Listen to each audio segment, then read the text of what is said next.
दोस्तों नमस्कार, मैं रमेश काला और आप देख रहे हो जी के विद काला। साथियों, बहुत ही महत्वपूर्ण प्रश्न पत्र आपको मैं दे रहा हूं अर्धवार्षिक परीक्षा के लिए। आपकी जो अर्धवार्षिक परीक्षा हो रही है दिसंबर 2023 में, उसके लिए ये हिंदी अनिवार्य का पेपर है साथियों। और सभी ज़िलों में आप मिलान कर लेना, सभी ज़िलों में इसमें से क्वेश्चन है वो पक्के पूछे जाएंगे, क्योंकि इसी प्रकार से हमने ये पेपर तैयार करवाया है। तो ध्यान से लास्ट तक देखें, चैनल को सब्सक्राइब करके बेल आइकन को प्रेस कर लें। हाफ ईयरली एग्ज़ाम और हिंदी अनिवार्य का पेपर और आपको उत्तर सहित, खास बात इसकी ये रहेगी उत्तर सहित, और उससे भी बड़ी बात कि हमने अंग्रेजी, हिंदी, बाकी सब्जेक्ट आपके आर्ट साइंस जो भी है हमने पेपर डाल रखे हैं। तो चैनल को सब्सक्राइब ज़रूर कर लें और प्रत्येक वीडियो देखकर आप अर्धवार्षिक परीक्षा से पहले ज़रूर चले जाएं। हमने अच्छी तैयारी करवा रखी है, पढ़ा भी रखा है इस चैनल पर, तो वहाँ से आप देख सकते हो। अब ये आपको उत्तर सहित मैं करवा रहा हूँ साथियों, ये प्रश्न पत्र है, ये उत्तर सहित करवा रहा हूँ। शुरुआत हम कर रहे हैं, ध्यान से देखें। बहुत सी चीज़ें हैं, कुछ क्वेश्चन देखकर आप छोड़ नहीं देना कि ये क्वेश्चन देखे हुए हैं वो है, तो देखे हुए क्वेश्चन ही आएंगे, कोई अलग से तो सिलेबस से अलग से तो आएंगे नहीं। बहुत सी चीज़ें इसमें हमने डाली है, तो आप लास्ट तक इसे देखें। एक मेरा व्लॉग चैनल है, इस वीडियो के नीचे डिस्क्रिप्शन में उसका लिंक है, लादू सर वाला उस चैनल का नाम है साथियों, उसे भी आप जरूर सब्सक्राइब करें। दिए गए बहुविकल्प प्रश्नों के उत्तर कॉपी में आपको लिखना है। पहला हमारा प्रश्न है कि दुनिया की सबसे हल्की एवं रंगीन चीज़ किसे कहा गया? फुटबॉल, पुस्तक, पतंग? कोई नहीं, 4 ऑप्शन आपके पास है, सही हो जाएगा पतंग। ओके। कविता के बहाने किस काव्य ग्रंथ से ली गई है? तो चक्रव्यूह, कोई दूसरा नहीं, हम तुम, हम दिनों, तो इसमें आ जाएगा हम दिनों। राम भक्ति पर आधारित तुलसीदास की सर्वश्रेष्ठ रचना कौन सी है? तो रामचरितमानस है। कौन सी है भाई? रामचरितमानस है। फिराक गोरखपुरी का मूल नाम क्या था? तो रघुपति सहाय फिराक था। नेक्स्ट है कि कवि उमाशंकर जोशी का संबंध किस साहित्य से है? तो इसका संबंध है, कवि उमाशंकर जोशी का संबंध है वो गुजराती साहित्य से साथियों। नेक्स्ट क्वेश्चन है, महादेवी वर्मा को ज्ञानपीठ पुरस्कार किस रचना के लिए मिला? 4 ऑप्शन, नीरजा, निहार, रश्मि, तो यामा के लिए, यह आपका करेक्ट हो जाएगा। लेखक के अनुसार भगत जी क्या बेचते थे? सोचते नहीं, बेचते थे, है ना। नमकीन, मिठाई, चूरन, दवाइयाँ, तो चूरन वो बेचते थे। अर्धवार्षिक परीक्षा का पेपर ऐसा ही आता है, घबराने की आवश्यकता नहीं है आपको। सभी जिलों में इसमें से प्रश्न आएंगे, आप मिलान कर लेना भले। धर्मवीर भारती का उपन्यास निम्न में से कौन सा है? तो ग्राम देवता, मेला अंचल, गुनाहों का देवता, इनमें से कोई नहीं, तो ये हमारा करेक्ट हो जाएगा गुनाहों का देवता। लुटन पहलवान ने कुश्ती के लिए किस पहलवान को चुनौती दी? चांद सिंह। निम्न में से कौन सा कविता संग्रह विष्णु खर्रे का है? कौन सा है? खुद अपनी आँख से।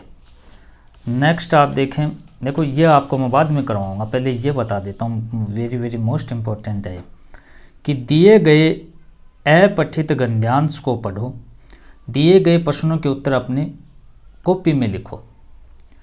आधुनिक युग विज्ञान युग के नाम से जाना जाता है। आज विज्ञान की विजय पताका धरती से लेकर आकाश तक फहरा रही है। सर्वत्र विज्ञान ही महिमा का प्रचार प्रसार है। मनुष्य ने विज्ञान के द्वारा प्रकृति को जीत लिया है। आज मनुष्य ने विज्ञान के द्वारा विद्युत, वाष्प, गैस, ईश्वर को खोजकर दिगंतरों में अपनी विजय पताका फहराकर सारे संसार में क्रांतिकारी परिवर्तन ला दिया है। किंतु विज्ञान के कारण आधुनिक युग की युयुत्सा ने भी प्रबल रूप धारण कर लिया है।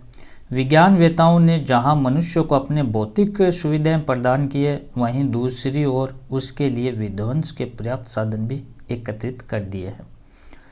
आधुनिक युग किसके नाम से जाना जाता है? प्रश्न देखें पहले आप कि आपकी पकड़ कितनी है। विज्ञान में मनुष्य को भय क्यों लगने लगा? आधुनिक शब्द के मूल शब्द के पढ़ते आपको बताना है। गद्यांश का उचित शीर्षक आपको बताना है। ये आप थोड़ा सा दिमाग पर जोर दें, बाद में करवाऊंगा। फिर फिलहाल इस पर आ जाओ। आप दिए गए उत्तर एक शब्द में अपनी कॉपी में आपको लिखना है। प्रातःकालीन आकाश की तुलना किससे की गई है? प्रातःकालीन आकाश की तुलना नीले शंख से की गई है। कवि जीवन में हर सुख दुख को किस कारण स्वीकार करता है? तो वो अपनी प्रीतमा को प्यारा है इसलिए स्वीकार करता है। सफिया के भाई कहाँ रहते थे? तो लाहौर में रहते थे। भारत में प्रतिवर्ष 14 अप्रैल को कौन सी जयंती मनाई जाती है? 14 अप्रैल को भीमराव अंबेडकर जयंती, डॉक्टर BR अम्बेडकर जयंती मनाई जाती है। सिल्वर वेडिंग कहानी में यशोधरा बाबू के आदर्श कौन थे? तो किशनदा थे। जूझ पाठ के लेखक किस अध्यापक से सर्वाधिक प्रभावित हुए? तो सोदलगेकर जो अध्यापक थे उनसे वो प्रभावित हुए। मोहनजोदड़ो शहर वर्तमान में कहाँ स्थित है? तो पाकिस्तान में। मोहनजोदड़ो सभ्यता में पत्थर और तांबा कहाँ से मिले? तो पत्थर तो मिले सिंध से और तांबा मिला राजस्थान से। ठीक है, स्पेशली खेतड़ी झुंझुनू से। लेखिका एन फ्रैंक ने अपनी डायरी किस दिनांक में लिखनी प्रारंभ की? किस दिनांक में लिखनी शुरू की भाई? 22 जून 1942 को। याद रह जाएगा 22 जून 1942 को। लेखिका एन फ्रैंक किसको जन्मजात बहादुर मानती थी? तो एन चर्चिल को। अब देखो, आपको बहुत ही मोस्ट इम्पोर्टेंट चीज़ें मैं आपको बता रहा हूँ, जैसे कुछ क्वेश्चन भी हमें टिक मार्क करने हैं। इनमें से पहले आपको ये गद्यांश है फिर से पढ़ना है दूसरा, क्योंकि वेरी वेरी मोस्ट इम्पोर्टेंट है। ये गद्यांश आपको सही उत्तर दिलाने में, कम पढ़कर भी ज़्यादा अंक दिलाने में ये मदद करेंगे। पठित गद्यांश को ध्यानपूर्वक पढ़कर नीचे दिए गए प्रश्नों के उत्तर आपको लिखने हैं। कि शेर के बच्चे का असल नाम था चांद सिंह। ओके जी।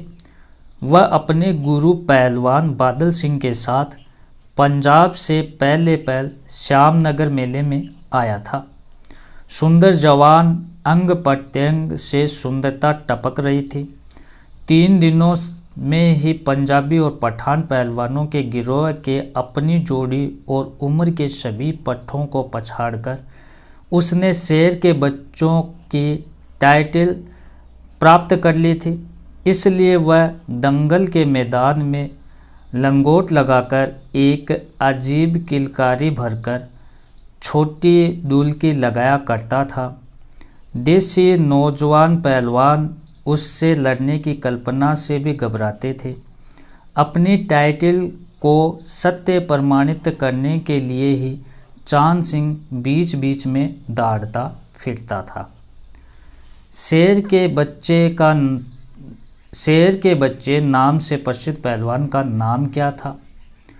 चांद सिंह के गुरु का क्या नाम था? गद्यांश में आए देसी पहलवान से क्या अभिप्राय है? शेर के बच्चे की उपाधि उसे कैसे प्राप्त हुई? और देखिए मोस्ट इम्पोर्टेंट क्वेश्चन जो आपको अर्धवार्षिक परीक्षा में ऐसे कैसे देखने को मिलेंगे साथियों। ये देखिए निबंध आपको अच्छे से तैयार कर लेना है। प्लास्टिक की थैली पर्यावरण की दुश्मन, हमारे राष्ट्रीय पर्व है, कंप्यूटर का महत्व है, दिए गए विषयों में से किसी एक पर आपको प्रतिवेदन लिखना है, वार्षिकोत्सव, गणतंत्र दिवस, बाल दिवस, वेरी वेरी मोस्ट इम्पोर्टेंट है बाल दिवस, ज़्यादा महत्वपूर्ण है भाई। खंड 5 क्या कह रहा है? कवि बादलों को किस रूप में देखता है? कवि बादलों को किस रूप में देखता है? बालक द्वारा चांद मांगने की जिद पर माँ क्या करती है? परचेजिंग पावर से आप क्या समझते हैं? स्पष्ट कीजिए। अथवा हमें बचपन की घटनाओं के 50 वर्ष बाद लेखक क्या विचार कर रहा है? जूझ कथा के नायक की चारित्रिक विशेषता आपको लिखनी है। लेखक ने मोहनजोदड़ो सभ्यता को जल संस्कृति क्यों कहा है? कैमरे में बहुत ही मोस्ट इम्पोर्टेंट साथियों, कमरे में बंद अपाहिज करुणा के मुखौटे में छिपी क्रूरता की कविता को आपको स्पष्ट करना है। द्विवेदी जी ने सीरीज के माध्यम से कोलाहल व संघर्ष से भरी जीवन स्थितियों में अविचल रहकर जीजी विशु रहने की सीख दी कैसे। अब देखो महत्वपूर्ण चीज़ आपको मैं एक और बता देता हूँ, एक व्लॉग चैनल भी है दोस्तों, डिस्क्रिप्शन में लिंक है। दिए गए अपठित पद्यांश को पढ़ें और दिए गए प्रश्नों के उत्तर अपनी उत्तर पुस्तिका में आपको लिखना है। मन की बंधी उमंगें ऐसाए जल रहती है, अरमान आरजू की लाशें निकल रही हैं, भीगी खुली पल्लों में रातें गुजारते हैं, सोती वसुंधरा जब तुमको पुकारते हैं, इनके लिए कहीं से निर्भीक तेल ला दे, पिघले हुए अनल का इनको अमृत पिला दे, आमर्श को जगाने वाली शिखा नहीं दे, अनुभूतियाँ हृदय में दाता अन लई दे। तो बहुत ही मोस्ट इम्पोर्टेंट ये पेपर है। कौन से उमंगें ऐसा जल रखती है, लाशें किसकी निकल रही है, श्रमिक लोग रातें कैसे गुजारते हैं, वसुंधरा शब्द से आपका क्या तात्पर्य है। आप किसी भी ज़िले से हो साथियों, ध्यान से देख लें इसको।